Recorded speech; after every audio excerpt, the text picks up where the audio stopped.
We had a kind of heated debate about the Dodgers bringing up their prospect Dalton Rushing and getting rid of Austin Barnes, saying, well, Dalton Rushing was doing this, this, and this in AAA.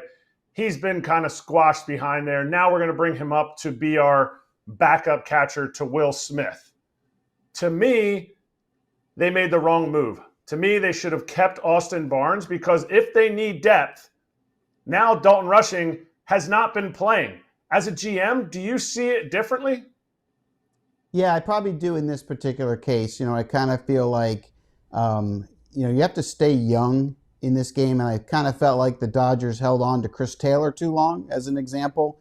And I kind of feel like with Dalton Rushing, it's unfair to a 24-year-old kid that can hit at his level and is decent behind the plate.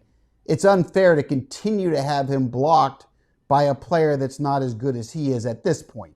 And I know how important Barnes has been, and I know how great makeup. Pitchers love to throw to him. He was Kershaw's personal catcher. I get all that. But the truth is, it's not fair to Rushing. And if what are you going to keep him down there till he's 30? I mean, at some point at 24 years old, when you've been there, there's no point in having him in that league. So either trade one of your catchers or you got to make room. And they made the decision. And look, this is something that a lot of teams are doing right now. And I think what Andrew Friedman did was look at his really good friend who used to work for him in Atlanta, Alex Anthopoulos, and he's watching how well this Drake Baldwin, Sean Murphy, it's not, they don't call it a platoon, but, shared catching spot is. And I think the Dodgers have looked at this saying that, sharing, the catcher spot with these two guys can work and will work, and it's time to go there. And Rushing gives them a better chance to win at this point in his career. I think Barnes is 35. Having the 24-year-old and getting younger gives them a better shot to win, and that's why they made it. It's just like Andy Pages. I thought last year, they should have moved on from Taylor and given it to Pages then. They waited, and that's okay. But at some point, guys like Pages and Rushing need their pathway, need the runway, and the front office has to open up the room. So to me, to move Taylor and Barnes for Rushing and Pages, your team got better, and you're doing the right thing for your prospects as well.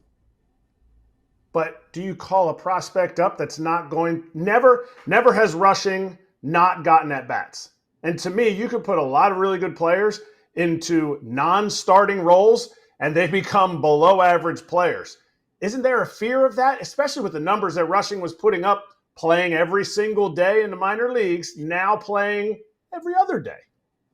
No, I get that, and I think it's there. But I think you got to ask yourself, what is Barnes giving you coming off the bench in the games that he catches?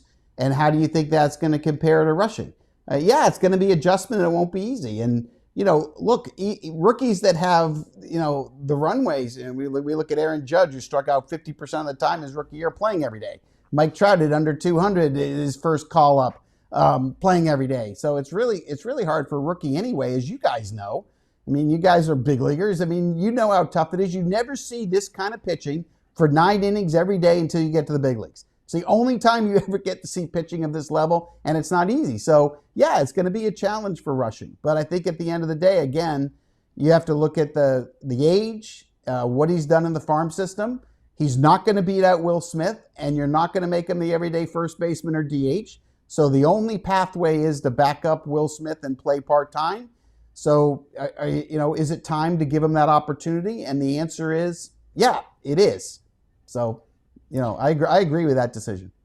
I'm with you. I was going against these guys, but I'm with you. We'll let the debate rage on here. And I did do a little extra homework over the weekend from some people that are around the Dodgers every day. And they said, don't sleep on the fact that Will Smith will sit more than many other catchers will, and they would like to see that going forward too, to see if they can optimize him being at his best towards the end of the season.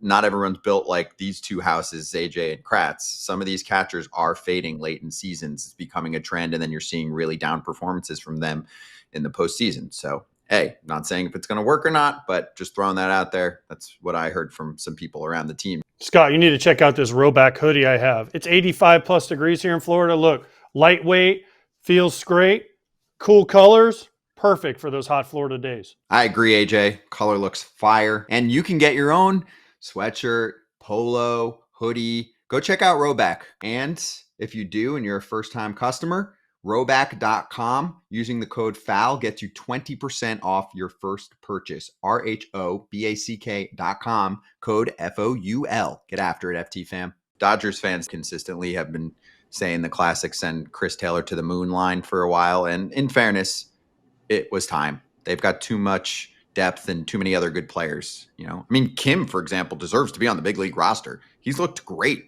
He looks exactly what you want, AJ, from a non-everyday player.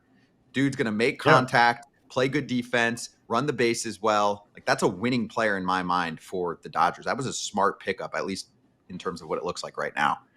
Chris Taylor had 35 at-bats, 35 plate appearances, and we're almost into June. He was big. I don't know.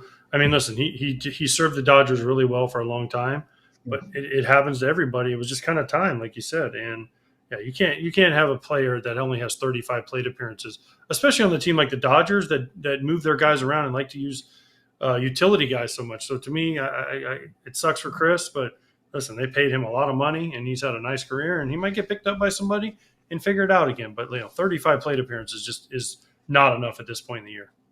Yeah, he had a good run with LA for a long time and was a guy that, if you read his story, looked like he was going to be out of the league. And then his swing change completely resurrected his career, made him a lot of money, got him a lot of success. Hey, everybody.